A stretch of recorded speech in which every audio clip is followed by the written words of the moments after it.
Okay, no music this time. Well, good evening and welcome back to the Royal Club. Thank you so much for joining us. We are in for a great treat because we are going to talk about the victor versus the victim. And Alexander was sharing something from his own experience. And then, of course, we are going to go into the teaching part. So, Alexander, would you like to unmute yourself and let us know what you were telling us in private regarding your experience? Victor versus victim. Thank you, Princess Reka. Well, my experience is with counseling. There's many people, even believers, so to say, are complaining over their past. Always the past, and sometimes they don't be by us because when they do this 20 years over to get over your past, and it's for me finished, because there are principles to come over your past, and you are born again. So there is a very good starting point. You are born again, so you are not a victim. You are born for victory, and what you wrote on Facebook, Princess Reka, that's right. You can make a choice. Of you are a victim, or you are going in victory, and if you love the Lord, then you will please Him. So I love the Lord, and I will always please Him. So I will be the victory in every situation, even when things are very hard for me. Sometimes things are hard, but you have to. What you say, you have to write it down. And what I do, I write it down in my thoughts, and I make a big walk, and then I pray and let it go, and then it's over. That's my way to handle it and go on with my life. And good. Well, let's go into in teaching first, and then we can listen to more of your stories, because we're pretty much on the same track. So I just wanted to hear what you had to say. So basically, we are going to discuss victor versus victim. Of course, these days it just became so popular that everybody wants to pull out the victim card. Everybody just finds that, you know what, I am a victim, really. Maybe I wasn't appreciated all my life. Who was?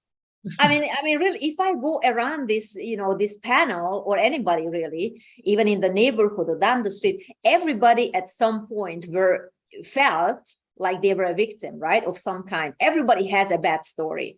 Not everybody was always appreciated, and nobody was always appreciated. Nobody was always uplifted by everyone. So therefore, by definition, by this new definition, you were a victim, right? Wow. So everybody can claim that victim card, but that doesn't get you anywhere. It just goes into this pity party, these same circles of, you know what, poor me, poor me, poor me. And that just seems to be so popular these days. And I don't know why. Why is it a good thing for you to always, flash the victim card? It just seems to be the answer for everything. And I think it's absolutely stupid and disgusting. Everybody's a victim. So it's like, you want to be a victim, you're not going to be any different than the next person, because the next person also has a victim card, maybe bigger than yours. Maybe her victim card trumps yours. So as I said, no, everybody has a bad story. Everybody is a victim of some kind. If I went around this room and asked, tell me about the worst part of your story, the worst part of your life, every single person would be a victim of some sort. Everybody is a victim, but not everybody is a victor, because being a victor is a choice, right?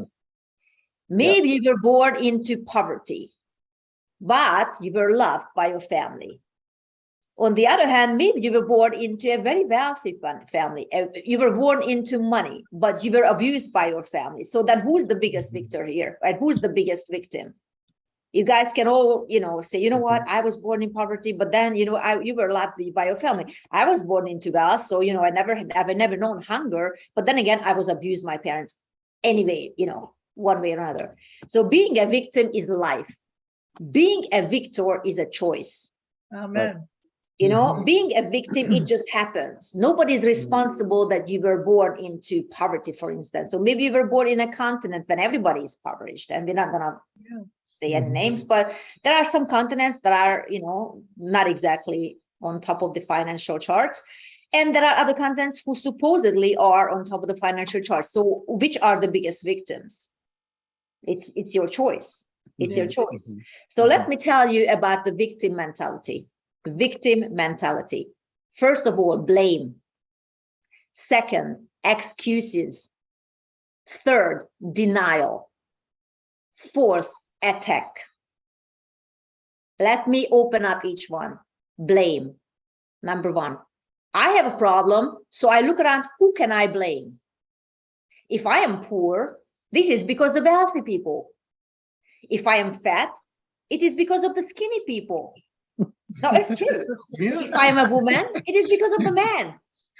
If I am a man, it's because of the women. If I am short, it is because of the tall people. But I mean, you look around and that's what you found. That's what you find. So to the point where, for instance, if someone is obese, like morbidly obese, then they basically don't say, you know what, maybe I need to change something about my lifestyle, my habits, my, you know, my everyday lifestyle. No, it's the skinny people. They look at me funny. They fat shaming me. Fat shame, is this a thing now? Fat shaming?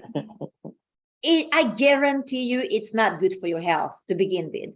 Even optic wise, it just cannot be a comfortable position to be in. You can't even find proper clothes for yourself. It's bad all around. So instead of you pointing at fingers, at everybody else who lives healthily, because they live a healthy lifestyle, they made good choices regarding their lifestyle and body and habits and daily habits, and that's a daily habit, then you can do the same.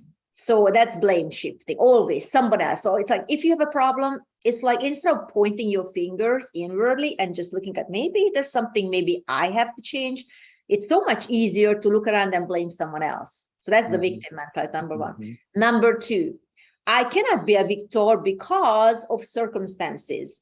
So the person is looking for excuses. I mean, they are so creative at looking for excuses and making up excuses that they would be very creative at actually changing their lives. But they're putting all that energy and that genius and that creativity into finding excuses why they cannot change. I mean, this is absolutely madness. So excuses, because I am white, or because I am black, or because I'm an Asian, or because I'm a Latina. It's always something, an excuse, isn't it? I cannot lose weight because I don't have the time to go to the gym.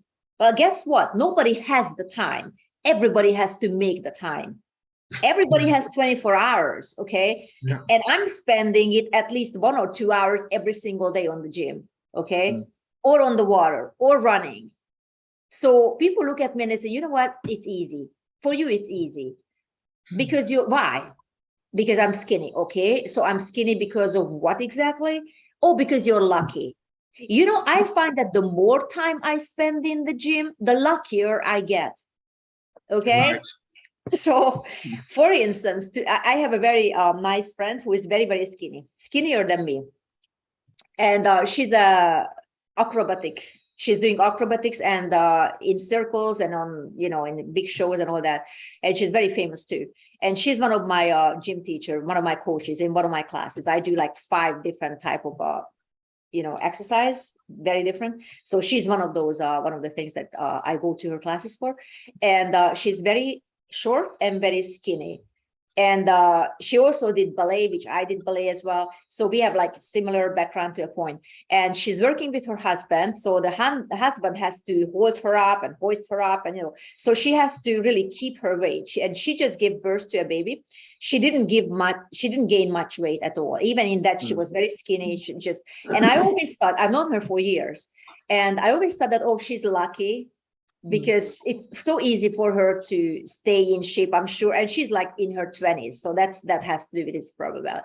And so I always thought that, I used to think that, you know, it must be so easy for her, because that's just, she's, you know, she's the type to never gain weight, and it doesn't seem like effort to her.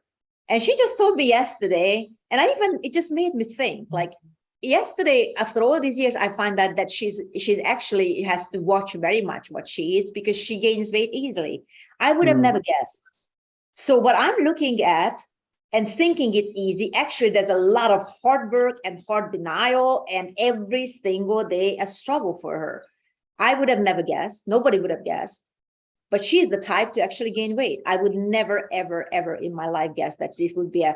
So in fact, I'm luckier than she is because I'm not prone to gain weight. I do have to watch what I, but not so much. For her, it's every single thing she has to watch, especially now that she's, gave birth and she has to lose the weight, and she's also feeding, breastfeeding the baby. And I think she said that makes her hungry actually. So now she even has to watch the weight even more. I would have never made the connection because I thought that when you best breastfeed, all my friends told me, you actually lose weight, not for her. So even that, she's not lucky, which I thought she is. So sometimes when people look at you, they think, okay, it's easy for you because you seem to do things effortlessly. Well, that's because you have mastered it, whatever that is. If you play the piano well, oh, it's easy for her because she plays the piano. Well, the reason why it's easy for her and she plays it because she has all these years and years and years of practice behind her. And she probably has to do practice every day, which, while you're watching television or spend time with your friends or go out and have fun or something or have some drinks, she has to stay home and practice the piano. But you're looking at the final result and say, you know what, it's easy. It's so easy to write people off, quote unquote, by looking at them, looking at the final product, which is polished, which is beautiful. You look at the diamond, and you think that's easy. That's how the diamonds are, with all the facades and all the cats, carrots and all that. No, when you see the diamond in the rough, it doesn't look anything like the final product. Okay. Right. So that means there's a lot of hard work and suffering and denial and all that thing and all that years of training put into that diamond until it became the finished product. So don't ever make excuses or blames because other people's lives are hard in a different way than yours. Yeah, but it's not easier nevertheless. It's just a different. It's just a different. Just want to try to kind of underline the point of why excuses don't go anywhere. You pointing at someone, it's easy for her. Well, it turns out it's not easy for her. She just makes it look effortless. Yeah. But it's hard for her. While you're complaining, she's working at. So that's all I have to say about that. So let's see. So if someone says, I cannot lose weight because I don't have the time to go to the gym. Well, maybe you're spending too much time eating or spending too much time on the wrong exercises, but definitely you will have the time if you make the time for it. So as I said, everybody has 24 hours. Each of us make the decision what to spend the 24 hours on. Yeah. Okay, number 3, denial. That's one of my favorite points. I don't really have a problem. I'm not obese, which is morbidly fat. Everyone else is too skinny. You see how I flipped it around? I'm not the one with the problem. It's you who think that I have a problem. You're the problem. If I am obese, this is the new normal. That's the new normal. In fact, fat is beautiful. And if you think that is not beautiful, then you are fat shaming and you're a racist and you are all those things and you're a Nazi. Yeah. So I don't have health problems because of my weight. Like, yeah, you do. I don't look ugly because I'm fat. Fat is beautiful. No, it's not. So yeah, that's that. That's the denial part. But I could have used another example as well. Fat is just something that we can all kind of relate to because we've seen it or we've been there. And I have enormous, enormous respect for people who were obese and now they are skinny, because that shows the world and to themselves that yes, it can be done. And yes, it is hard work, but these are just habits. You have to replace bad habits of eating. You have to replace them with good habits of eating. And of course, exercise. And that leads us to number 4, attack. In fact, if you are suggesting that I have to lose weight in my own best interest, you are fat shaming and you are despicable and should be shunned and canceled. If you don't want to date a fat person, that is because you are discriminating against fat people and you are nothing better than a Nazi. or I could have just picked something else. But isn't that how it leads to? Of course, I picked the most extreme examples, but we can all relate because we have seen this. It's like if you try to tell someone really just for their own best interest, what is what they would have to change in order to be a different, to live a quality life and to look better and to look younger and to live healthy. If they are, this new breed of, mentally deranged people, then they will not take it nicely from you. They will not take it kindly. They will take it like you're attacking them. So bottom line is, it almost seems like you cannot correct anyone, or you cannot even suggest a different lifestyle to anyone because they're immediately launching into attack. So if you even suggesting that there's something I need to be changing about my life, maybe I shouldn't be smoking, maybe I shouldn't be drinking, then it's you who is discriminating against people who are drinking or who are, using cigarettes or any other substance. So that's the 4 points again: blame, excuses, denial, attack. Bottom line, I'm just a victim of habits, that's how I grew up, victim of circumstances. It's not my fault. There's nothing I can do about it. You should just accept it as normal. So this is the way their mind, a victim mind, operates. In time, they believe their own lies rather than face the truth. Now let's look at the victor's mentality. Number 1, ownership. Number 2, accountability. Number 3, responsibility. Number 4, motivation. So, first of all, a victor takes ownership of a fault. If he sees a fault in himself, he takes ownership. He doesn't look around outwardly to see who he can blame. He looks inwardly what he can change. So, a victor takes ownership of a problem. A victor has critical thinking and doesn't just accept anything without examining it. Without examining it, okay. A victor always examines himself and looks for ways to improve himself. Now, this is very different from a victim mentality. A victim mentality never thinks that they need any improvement whatsoever. Never. Anything that involves work for a victim, nope. When he sees a problem within, he takes ownership. That's a victor's mentality. He doesn't look for someone else to blame, but takes ownership of that problem, and he makes a plan how to change things, how to turn the weakness into strength. A victor is a winner. A victim is a loser. Victims make excuses. Winners have a plan. Let me repeat that. A victor is a winner. A victim is a loser. Victims make excuses. Winners have a plan. As long as you're making excuses, you cannot make plans, because you either make excuses or you make plans. You can't do both. A victor purposely develops good habits and systematically changes his life for the better. If he realizes that he has been wasting his time on worthless television programs, for instance, he makes a plan to read a book every week. A plan without a planning is just a dream, a wishful thinking, something that will never ever amount to anything.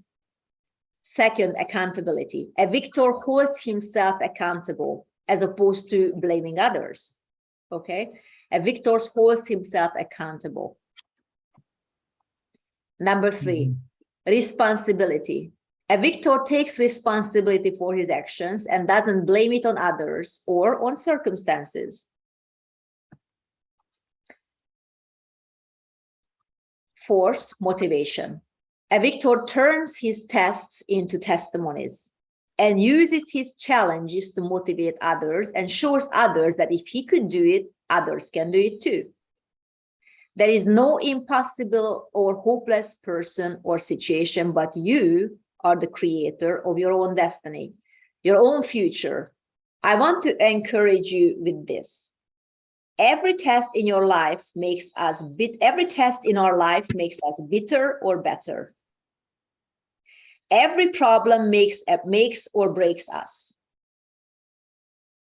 Yeah. The choice is always ours, whether to become a victim or a victor. And that concludes my teaching today. Wow. Thank you. Thank you. Thank you for listening. Wow, wow, wow. I don't know how much it can stay on YouTube, but we will post it. Some of these things some people don't like to hear, but it doesn't make them less truth. Nope, That's it true. doesn't. I was But going to say, yeah, the Go last ahead, thing you Ed. said, every test makes us better or worse. And that is according to our mindset. And a mindset is something that we need to decide beforehand.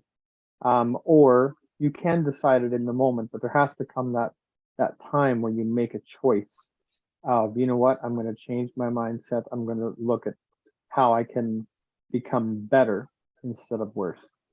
If you keep looking, Mhm. like, I think this comes back to, again, it's also your perspective. So there was a time where when I was pumping concrete and I had this, the big pump and the big mixer was backed up to my pump, and he accidentally hit the button to begin to unload, and he Whoa, wasn't okay. supposed to yet. It was a complete accident. I don't know. I don't even know how he did it, but he did.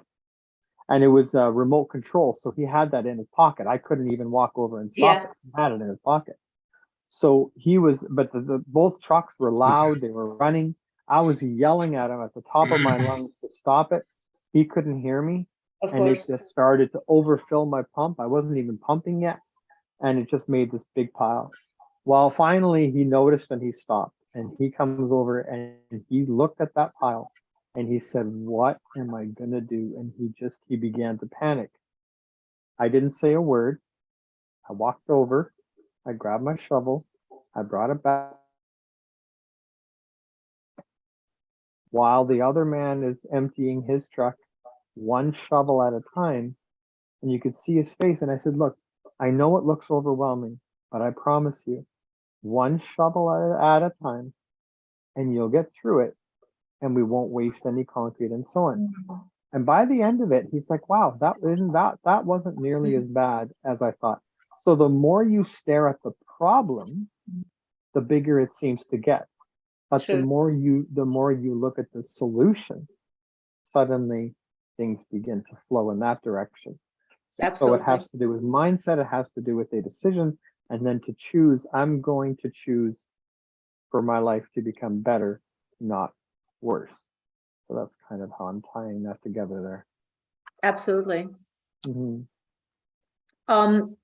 How would you say what is a mentality? How would you say the mentality? Mentality, I would say it is something,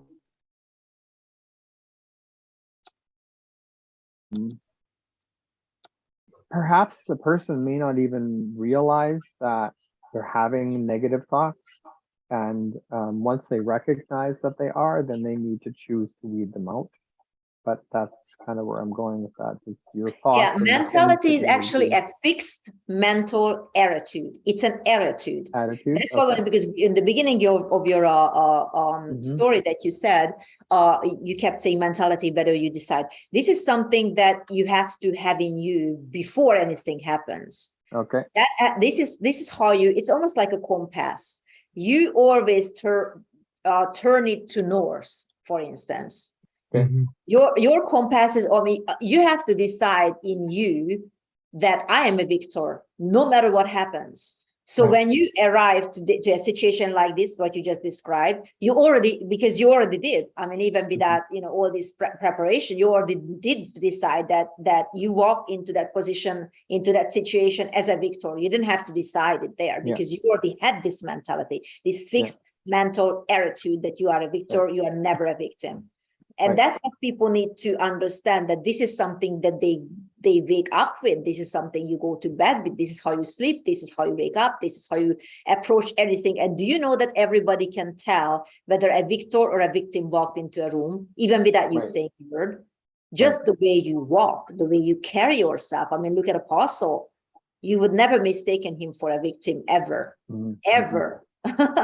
And that's a very good position to be in also when you are conducting business meetings, because you just know that the person, this is not the person I can joke with. This is not the person I can, be dishonest with, or, I have to keep my word even without any contract signed, because I know I'm dealing with a victor. Yeah, so that's the attitude we have as Christians, victors, never victims. Yeah, I've never actually defined that as an attitude, but I wrote that down, and thank you for that. So it's something, the way your mind is set, right?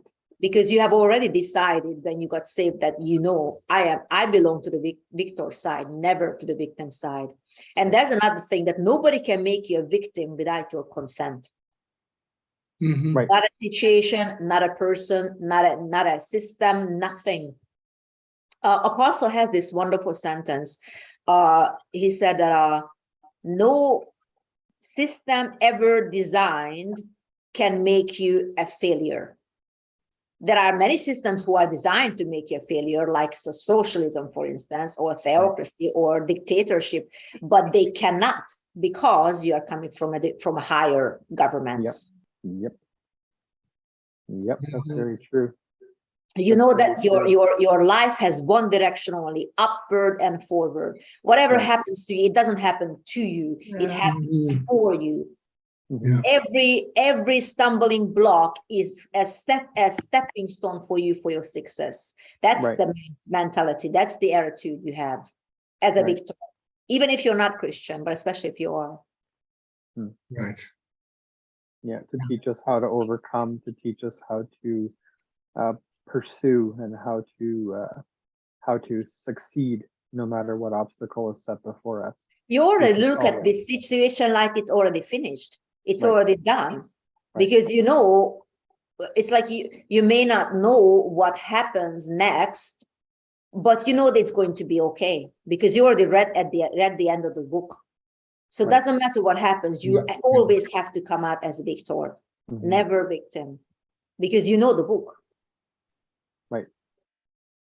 You are on the winning side, isn't it? Amen. Yeah. That's well, right.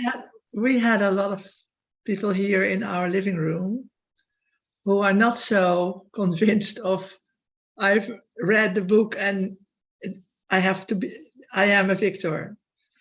Because in a lot of Christian circles here, they're just taught about the inner healing process and all that. Right. And then they stay in a process of, I need healing, I need deliverance, I need more deliverance, I need more healing. And I think it's very important to tell people that it is possible to be a victor. Yeah, because it is in the Bible. Yes. Not only possible, but necessary. You can't, especially these days, you can't approach anything like, it may overcome me, or it may, well, at least I go to heaven. That can never be, because how will the world change if we, who's supposed to change them, have this mentality? Isn't it? Yeah. Yes, but then you have to change into from it is about me to it is about the world. Right. Yeah. Exactly. Mission. And that is the mindset, or the mentality. That has to change, because a lot of Christians here in Holland, because we are such a rich country, we have there are no social big things going on. Still, we're still one of the richest countries in Europe, and even the Christians have that let it go mentality of well, it's all about me. God has to bless me. God loves me. God sees me. God, I'm so happy He sees me. I beg your pardon, we have a world to reach. Yeah. So sometimes for us, it is like we are a voice in the desert. Yeah, Yes. I know the feeling. Yes. Well, and the good news is we can make from the desert and Yeah, I know, I did it. thing. But We can water the desert. yes, So we Rivers go in on. the desert. Yeah, but people leave us because we say things like this to them, good. and then riddance. they say, Good riddance. And then that's, No, and then really, it's I not- mean it. Yes, One of yes, the, go ahead. yes, and I know that Apostle Charles say one of the last sermons, he say, when you want to have a cozy church, go to another church. Yeah, not really. here.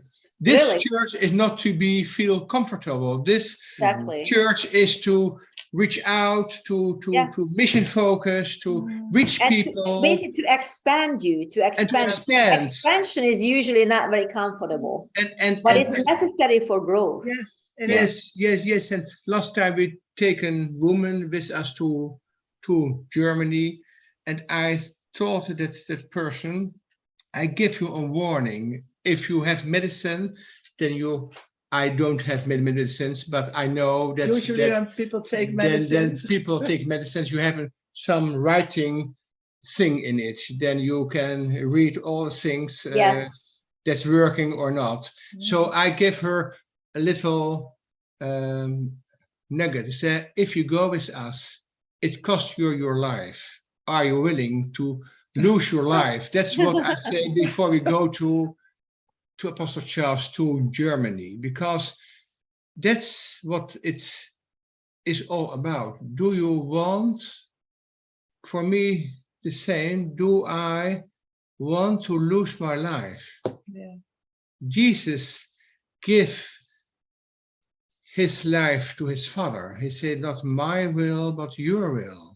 Yes. And that's an example for me, for my daily life. This day we came in the shopping center. There was a woman. Oh, said she, I'm a medical encyclopedia because I have so many sicknesses. Oh, really? I said, well, maybe you have to put the encyclopedia in your shelf, because now you are healed forever in the name of Jesus. Yes. I said, huh? So yes, it's possible. So Yes, he said, I know there is more. Some spiritual thing. I said, yes, there's more. and then I told her, if you're not healed, come back. We will fix it. Yes. Yeah. And about victor of victim, sometimes are used to be in victim. So we have to take this to their minds, because in Genesis 1:26 or 28, God gave us dominion. So he blessed his people. He blessed his people. So we are blessed people. And what for me very helpful is in my life, and that's I wrote it in my heart. Blessed be the Lord, be the God and Father of our Lord Jesus Christ, which according to his abundant mercy has begotten us again unto a lively hope by the resurrection of Jesus Christ from the dead, etc., etc. That's it's written in my heart. I'm in hope. I'm a living hope, because Christ stand up from the dead. So I'm stand up with him out of the dead. So we have a wonderful life. Yes, we do. And if things are difficult, it's to me, in my fact, to make it easy. I have to, sometimes things are difficult and I have to watch it, and I will put it in pieces so that I can make it not more complicated. I will overcome and victorious in that thing. Yes. Yeah. Yes, absolutely. Absolutely. But what I have experienced with people who just who don't really want to, who kind of want to be victors and kind of want the Lord, kind of want a different quality life, but not really. It's more like a wishful thinking. And the moment you tell them, okay, well, you said you want to be part of this group, you said you want to be part of this church, well, this is what it takes. And then it seems like they don't want it anymore. And I don't want to name names, but there were some people here, of course, whom we tried to help, but they had all kinds of excuses in the book. The person even told me, oh, the meeting is too long, I can no longer attend because this meeting right here is too long. Well, Yeah, I said, you can leave anytime you want to. I mean, you don't have to, we're happy to have you here, but if you don't want to hear for that long, you can just check out. It's not a problem, You don't come here for me, you come here for yourself. Okay, well, then the other excuses, oh, well, you know what, every time I listen to you, I began to cry because God brings things up from my life. And then I cry all day, or all night. And then the next day I'm very tired. I'm like, well, the reason why you cry, because God is trying to deal with something in your life. And one of the reasons why one of the ways he's dealing with it, even in the natural, is healing you through your tears. Yeah. And that's a good thing. Yes, So Right. you keep hearing, oh, I want to change, I want to change, I want to change. But then when the change happens, well, it turns out the person is just not ready for that. I said, well, then go and look for somewhere else, because we are not going to change. We are not going to, No. be more comfortable so that you would feel home or whatever, And what I have found that with people like this who say they do want to change, but they don't really want to change, they are useless, because they are all about themselves. Just like you said, Alexander, they are pretty much all about themselves. And we are just like, I think about two weeks ago, or maybe even earlier, we were having a teaching about how we are to be trained as kings and not as children. So we are not grooming children. This is not a kindergarten center. This is a training ground for kings and for champions. Do you want to be a king? Do you want to be a champion? Then this is what it's going to take. You take as long as you want to, because it's up to you. No one's going to push you or hurt you, but we are going to help you. We are going to help you. We are not going to leave you right where you are, because it's not good for you. No. You went to all these places and they kind of left you to soak in your own victimhood or whatever else you imagined. I'm not trivializing other people's experiences, but I'm just pointing out that being stuck in the mentality of a victim is not helpful.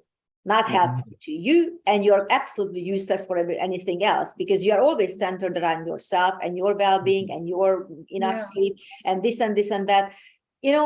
It's fine, but this group and this church and this family is not for that.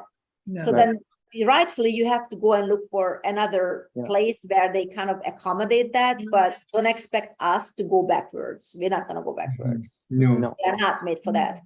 No way. Upward and forward only. So when I see people leave like this, you know what? These people were never meant to be here.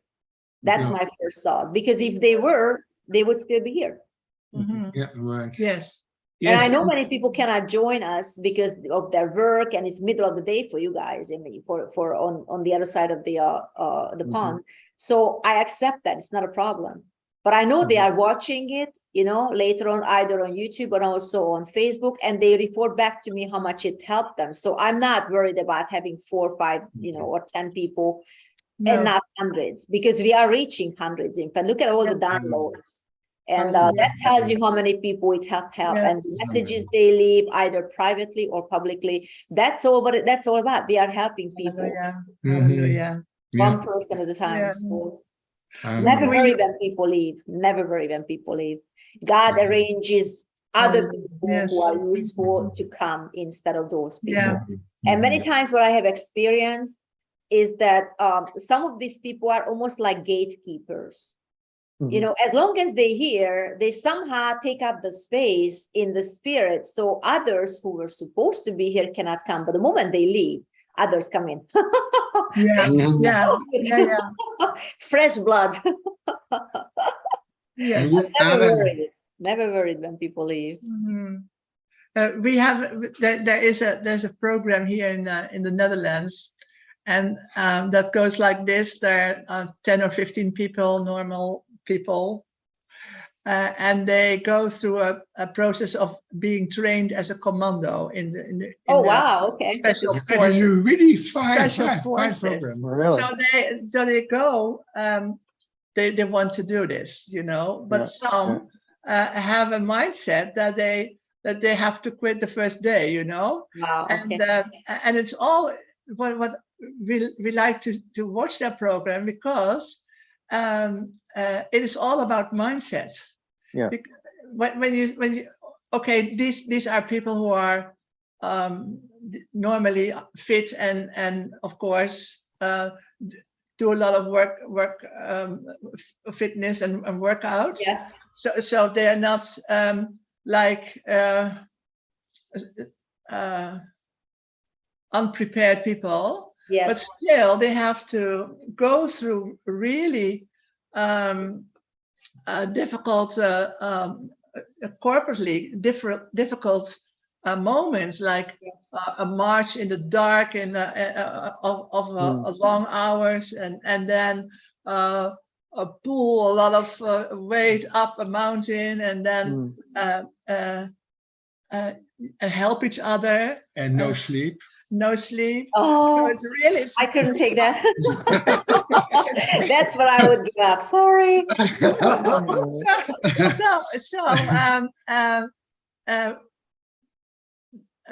Also they talk with people why they want to quit. There was one guy who said, I don't want to accept authority over me, and Yeah. it doesn't That's a help. big one. That's a big one. It's a big one, yes. Or somebody said, I'm afraid in the dark, or I'm afraid to jump over a cliff, or Yeah, well, I can see the problem with that. but they did.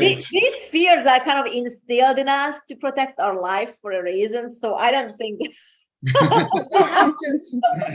I think it's quite justified if someone doesn't want to, Yes, go but over the cliff. like Apostle says, we are the special forces and the commandos in the spirit. We have to learn at least the mindset of that. Yes. That you can do all things in Christ who strengthens you, Mm. and all things are all things. That's Yes. right. Exactly. Yeah. Don't think it was easy to be in Congo No, I don't. I heard the stories, and even that's just part of it. So no. Yes. No. But I'm so glad we could do it, because Yeah. the Lord was really faithful for and gracious to us. And yeah, so that this wasn't about us. This life is not about us. This is about a world that is hurting. Mm-hmm.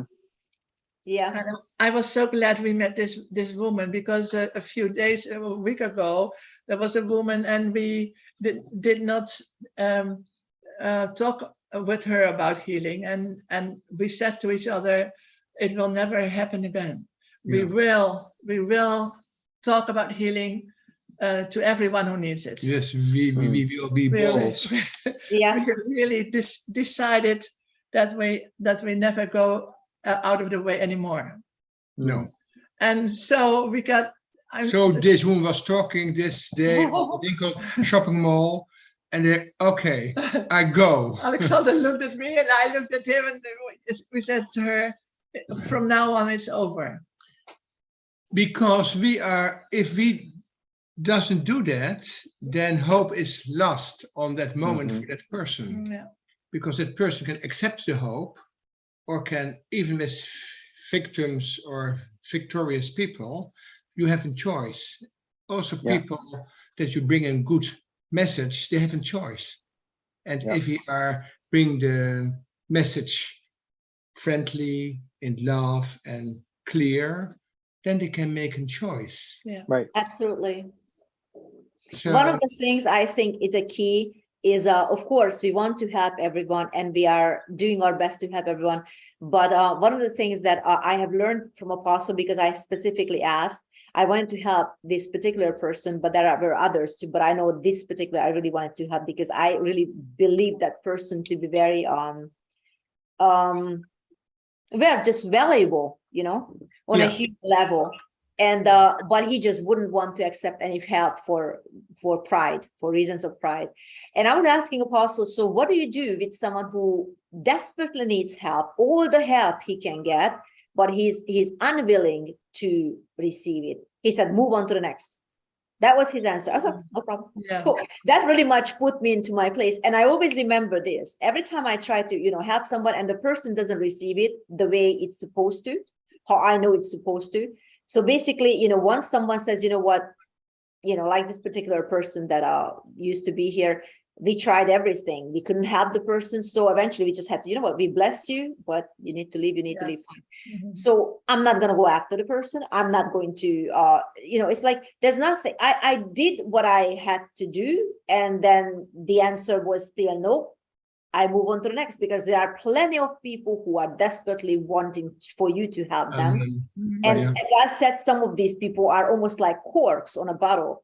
You know, they are keeping you, you know, draining your resources, your time, your energy to focus on them. And sometimes I think that's the whole purpose from Satan's perspective. Yeah. No, really, to Yes. occupy you so much that you would never have the right. energy or the time to help those who really need the help and who want the help, and who's been praying for you guys to, or someone like you to be sent their way and help them. So never be afraid to say, you know what, I love you, but I'm going to leave you. I bless you. Yeah. I move on to, apparently I'm not the person who you can accept any help from. I'm just going to go to the next. And you know what, many times I think that's what they need to hear. Yes. And that's when they take you seriously in terms of, you know what, I guess, you know, I can't play my usual games here, because some of them are just manipulation, you know, seeking attention, trying to make up some stories that are not really that, you know, on the level that they claim it is. And you're just trying to find a way to help them, but they are playing your time. Yeah. They're playing with your attention, playing with your time, your resources. Yes. Yeah. You don't have time for that. Move on to No. the next, because that's, you know, that's what Apostle told me. And it just became so easy in terms of, it was just so clear, because next time around I meet with someone who is also like this, I just move on to the next. And I feel no guilt whatsoever, because I did my part. And Yes. I will not go into this manipulation and emotional blackmail that, you know what, you don't want to help me. You know what? I tried. I did my best. You draw the line. I draw the line too. And I have better things to do and not playing with you, because, you know, there are others there, millions waiting for me to help them. So that's what I'm going to do. And bless you, but bye. Yes. I want to address something else. What I have experienced in my own life is that the things there were, of course, there were traumas in my life. I mean, come on, I'm 75 and things happen in my life. But the feeling that I had a right to have that trauma. And I see that also in other people. You talked about ownership. Yeah. But this is a wrong kind of ownership. I have the right to have, this is my trauma, you know, I went through it. And see what I mean? So you have to switch from one ownership to the other ownership that, okay, this is my problem and I need to deal with it. And that is another kind of ownership. Yeah. Then it's my trauma, and I Just like you don't want to call your sickness. Yes. Don't take that ownership like my trauma. You know what? God took it all away. Yes. Did he not? He said, Yeah. cast all your cares, all your Yes. burdens, all your heartaches on me, because Yes. then you no longer have to carry it. Yeah. But if you Right. insist on carrying it, not both of you cannot carry it. You either carry it yourself or you Mhm. depend on Jesus, Yes. which he, Yes. by the way, died for already. So you don't really have to carry it in the first place.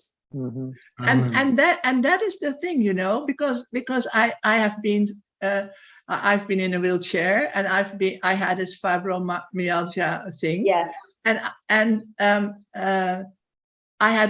I was treated in a institution where people always talk about my Yeah.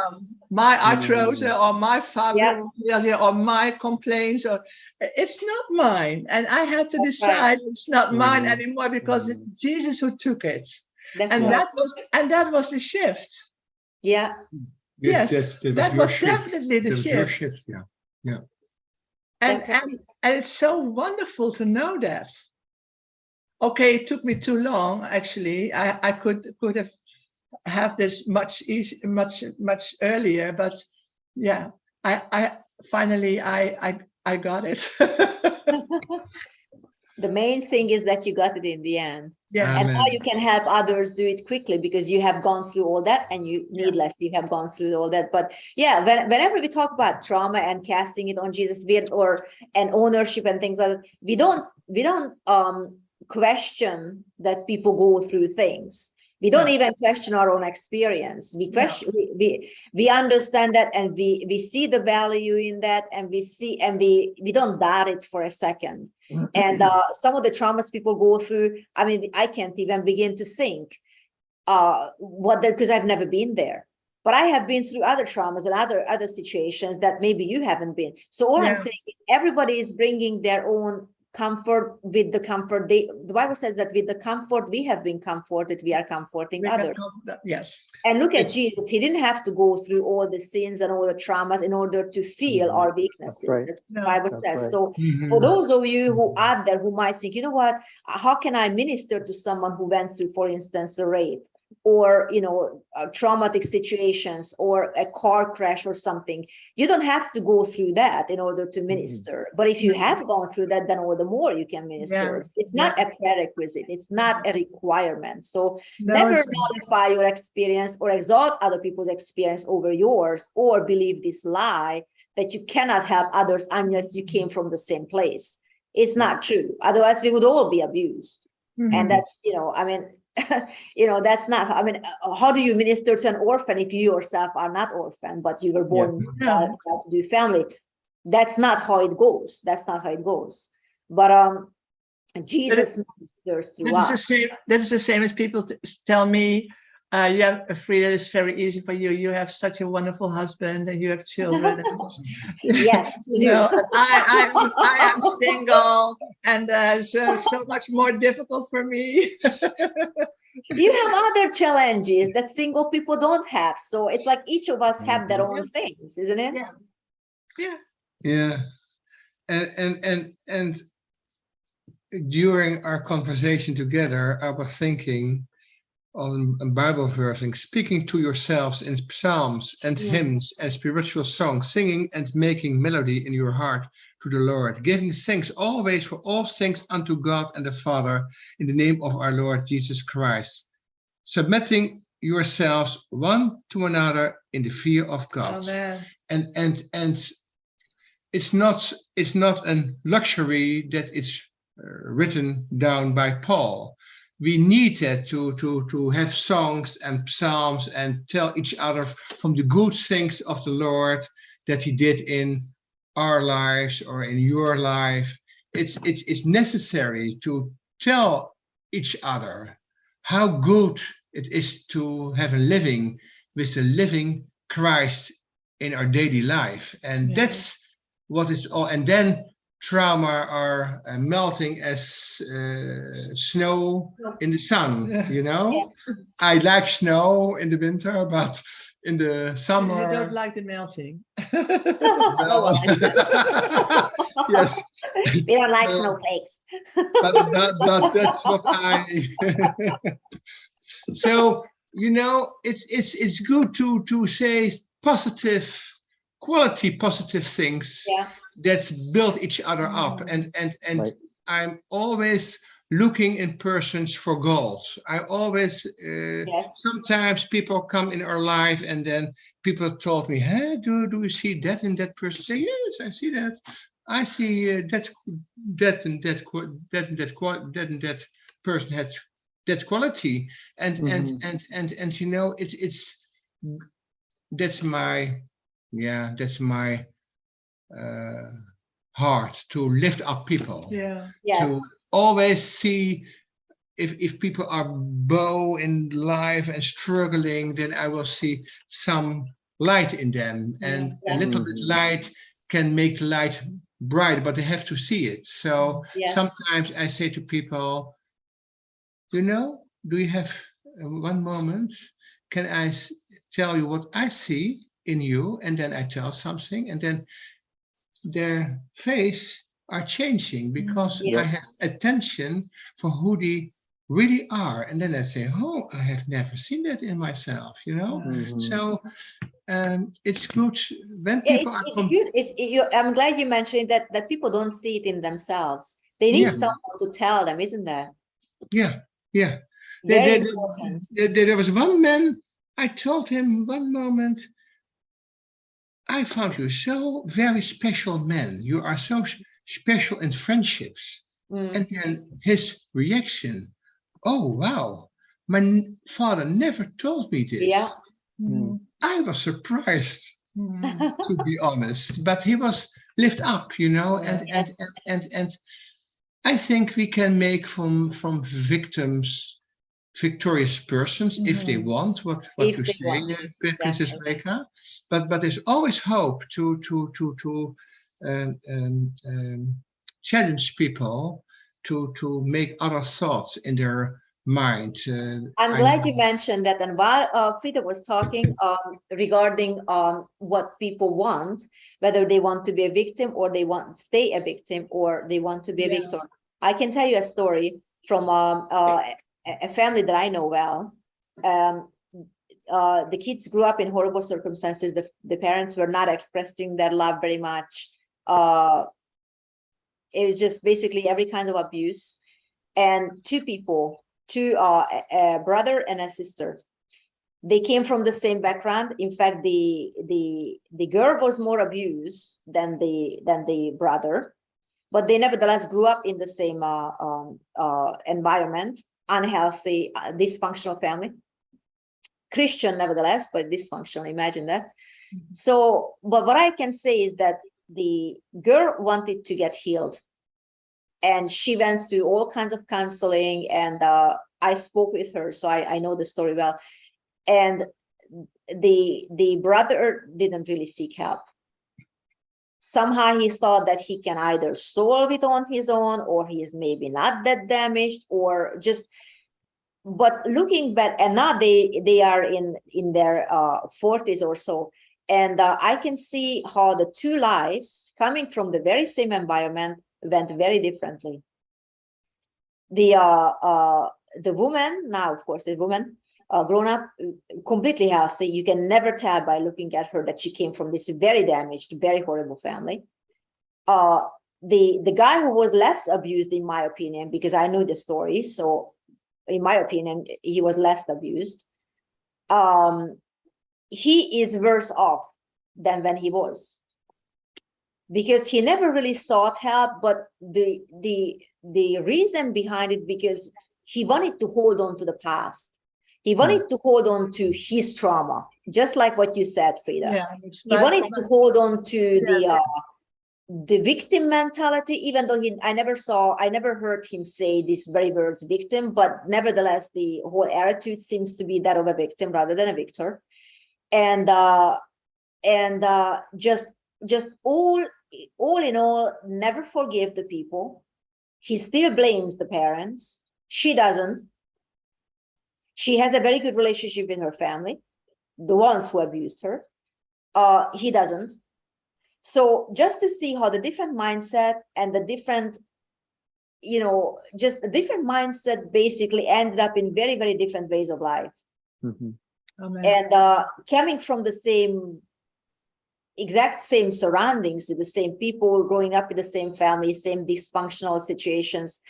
And one sought help because she wanted to get help.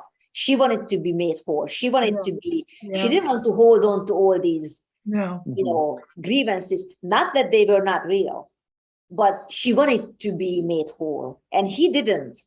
And he still doesn't. He's still bringing up old stuff. Every time we talk, he's still bringing up old stuff.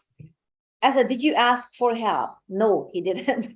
I'm like, how on earth are you going to, after all these years, you're still bringing up things from your childhood and you're a grown man. I mean, really?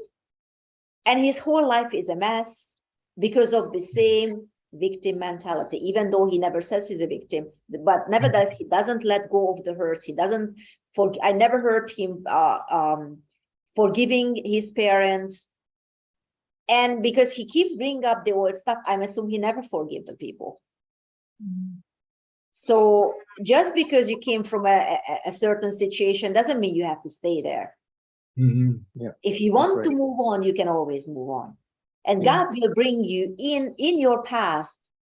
In your path, God will bring people who will help you, who are more experienced in trauma counseling, in any kind of Christian counseling, deliverance, healing. And I'm not discounting any of those because I personally went through all those things. And then I became a counselor myself. Now I would do things differently because now I have more knowledge than 20 plus years ago when I started this whole thing, actually 30. Let's make it 30. So because now we have more revelation. And it's good to know, you know what, at that time we were there. At that time we were, I don't know, we were doing the bicycle thing. But now we have a Mercedes or we have a Ferrari. Yes. So you understand, they both take you somewhere, but not in the same style and not in the same speed. But I don't discount bicycles, but I would prefer to do the Mercedes these days. So I'm just, just giving you a hands-on example that gives you kind of a mental picture of, some of those things in the old days when we were trying to help people may not have been the exact best, but now we have more areas and then we can help people speed up their healing and doing the things. But it's all good. I mean, whatever works for you, and we are here to help you guys. But the point is, you have to want to be helped, just like Alexander said and Anfrida said as well. You have to want to be made whole, because that no one else can do it for you. It's not going to be forced on you from an external source. It has to, you are the one who needs to come for help. If you're sick, you're the one who calls the doctor. Doctor not going to call you. Are you okay? Can I help you? Can I prescribe some kind of medicine? It's always you can pick up the phone, isn't it? But sometimes it seems to me that people, especially Christians, are they almost blaming the pastor for not calling them up because they have, did you try to seek apostles' help? Did you try to seek anybody else, for counsel? No, you just expect them to call on you or even show up your doorstep, to see how you're doing. That's not how it works. No. Isn't it? So yes, you're right. I've seen too much sometimes, I think. But that's how I know I don't ever want to end up that way, because I know where it leads to. And when I see people who equally try to hold on to those grudges that hurt those people, but they did this, did that. Yeah, but other people have other stories as well, and they moved on. Yes. And moving on doesn't mean that you are negating anything that happened to you. It just means that you have forgiven.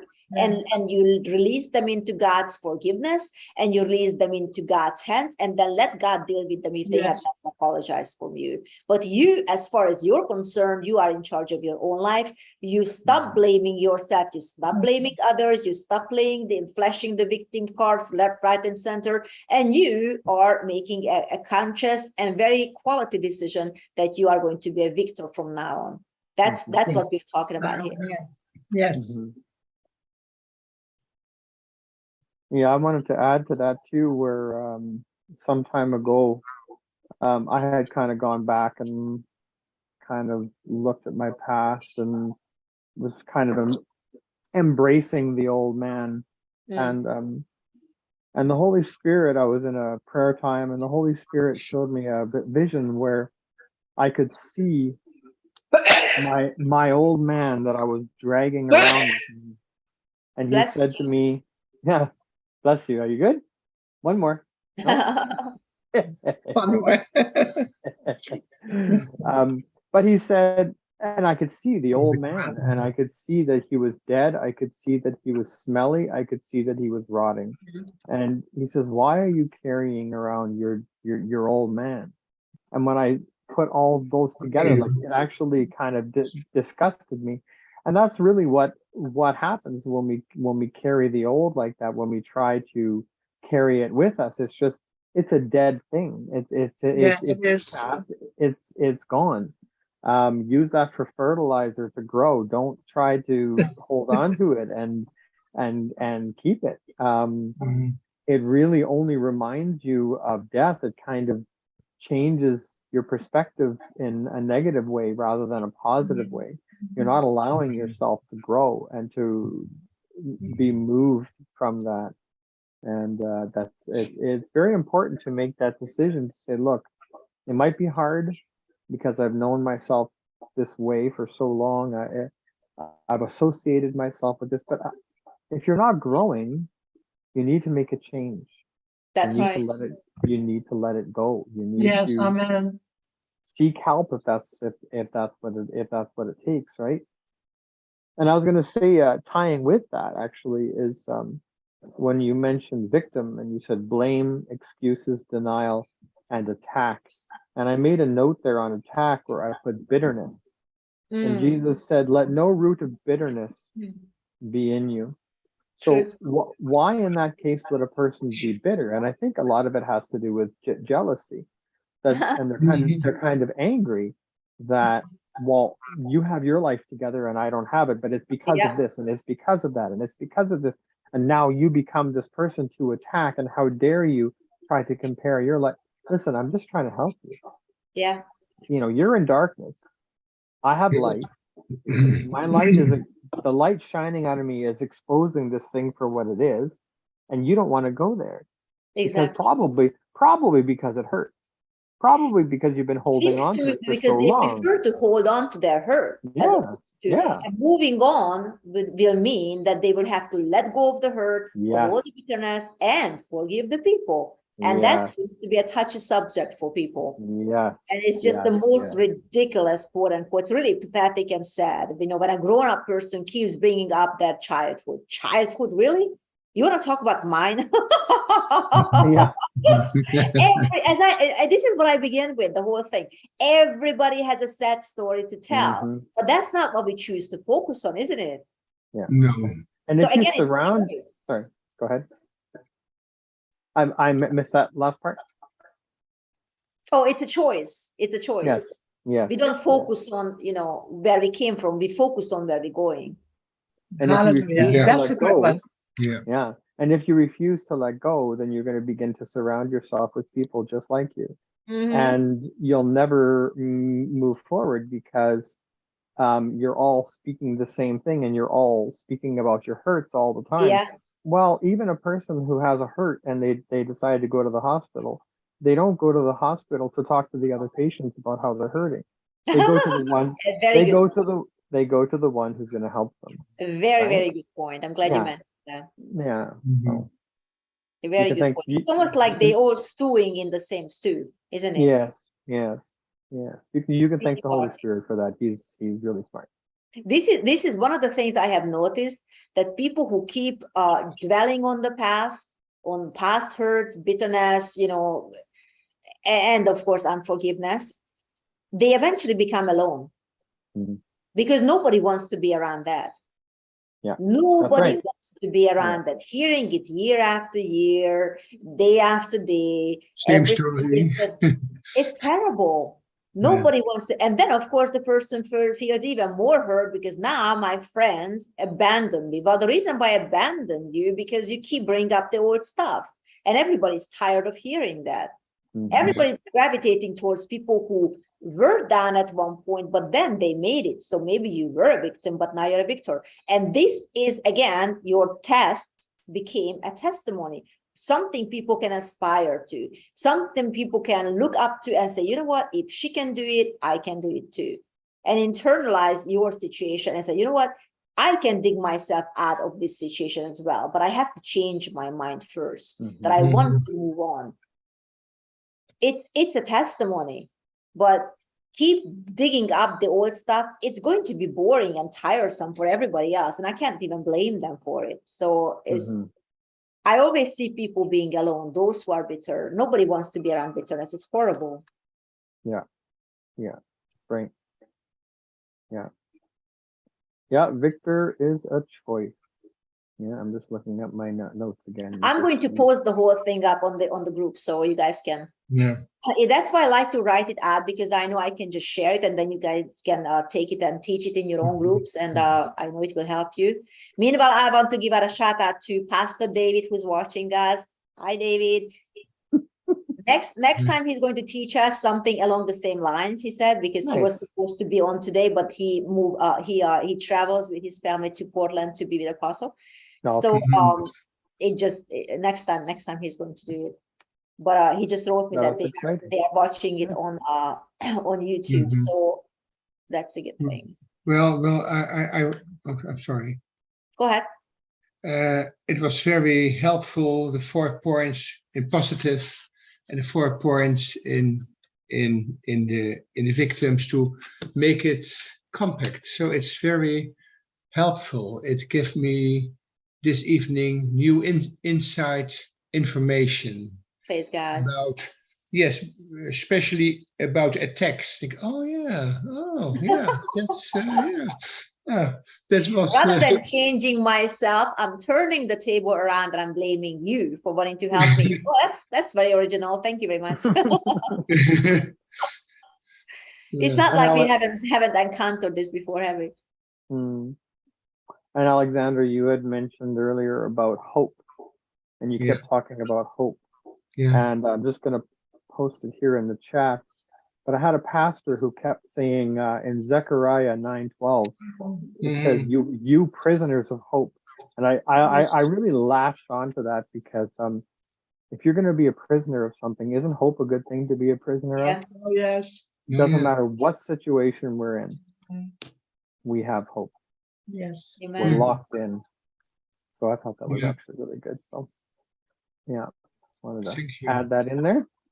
Amen. Amen. Wonderful. Amen. That's beautiful.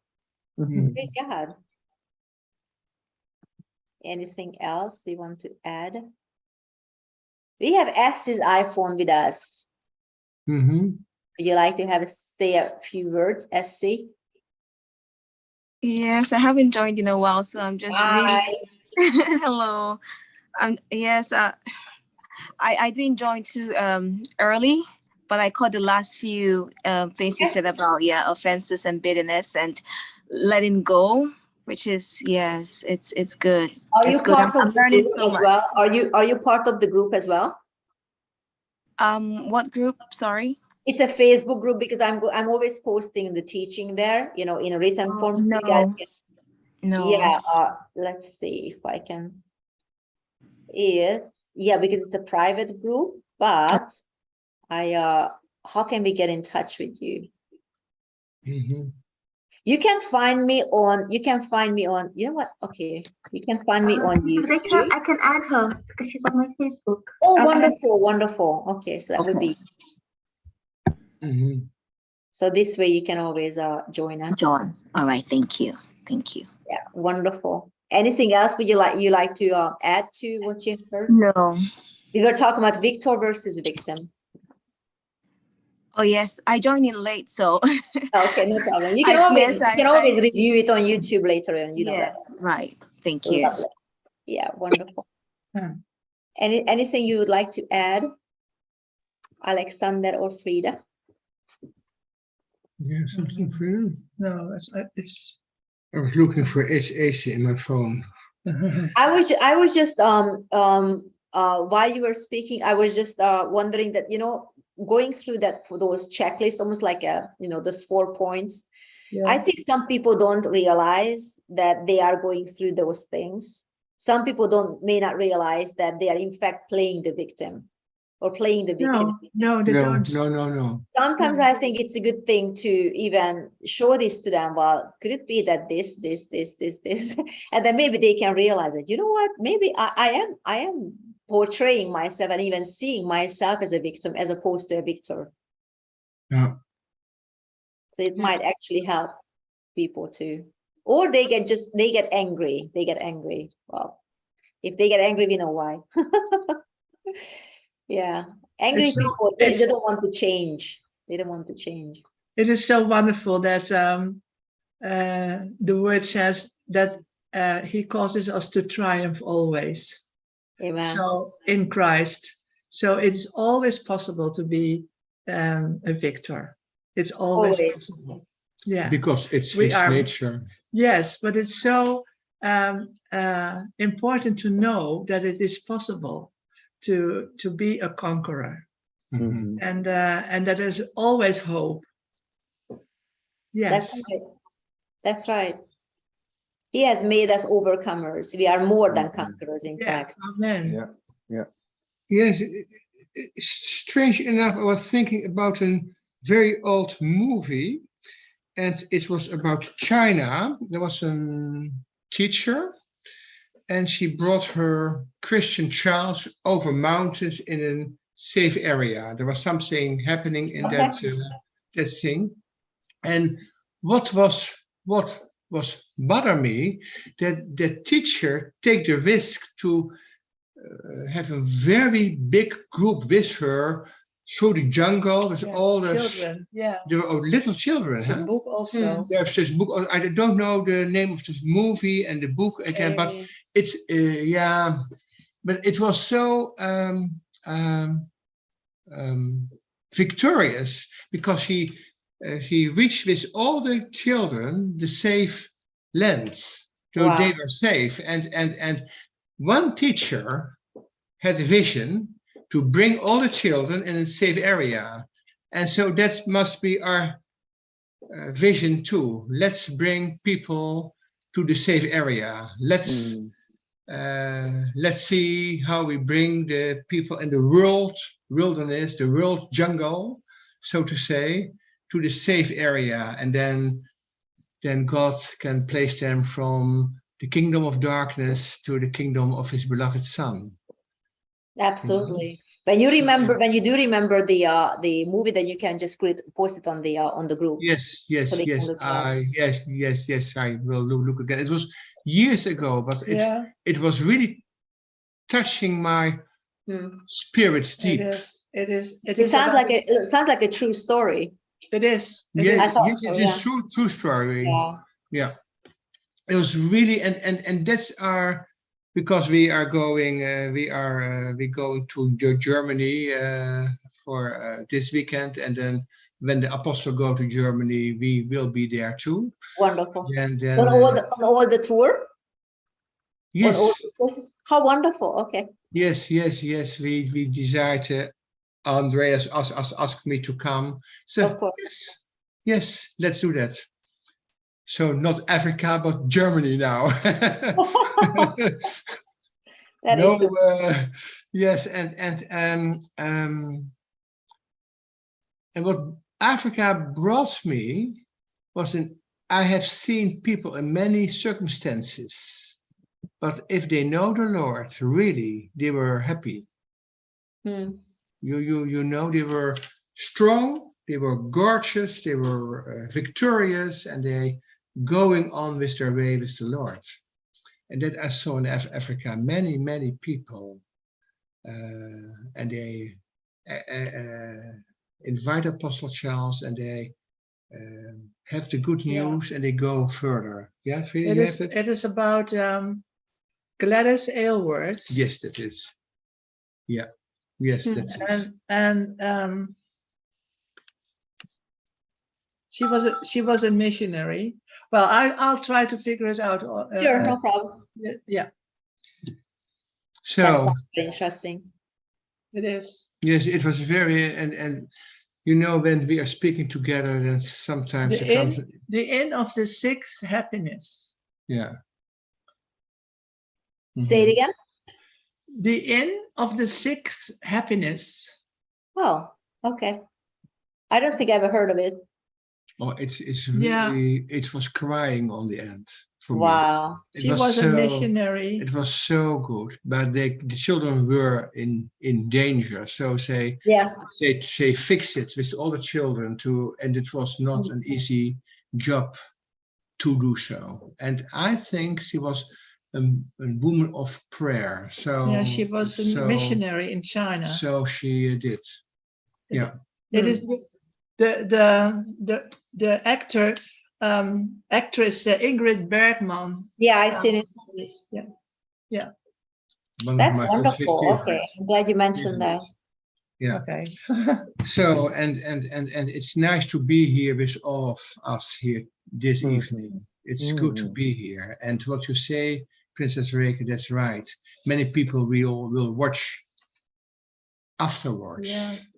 And so we spread the blessing and the good news. Yes. So that all of us have problems, but we have overcome our problems and we are victorious people now. Yes. Forever. And Yeah. that is possible for all of you who are watching. That's right. Yeah. That's right.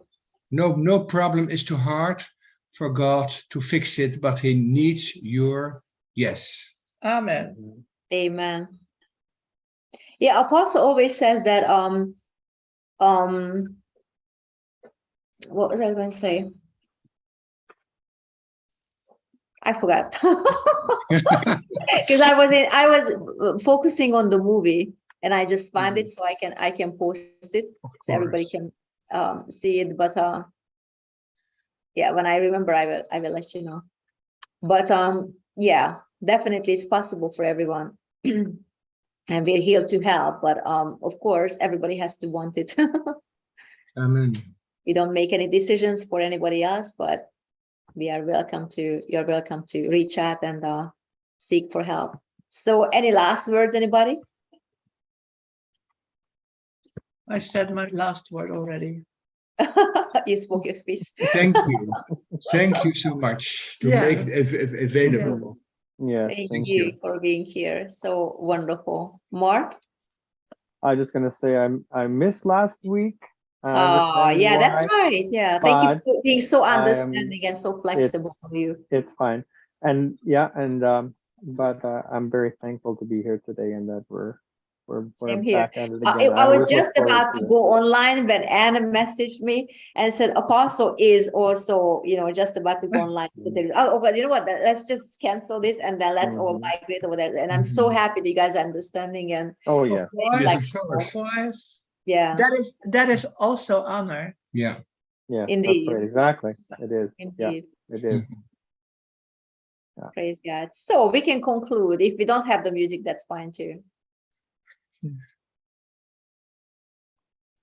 No music. Okay.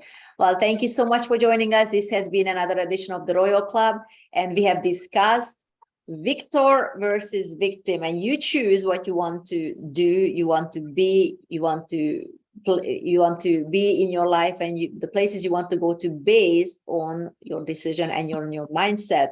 And we have learned how it is possible. If you need any help, you want to reach out, no problem, reach out.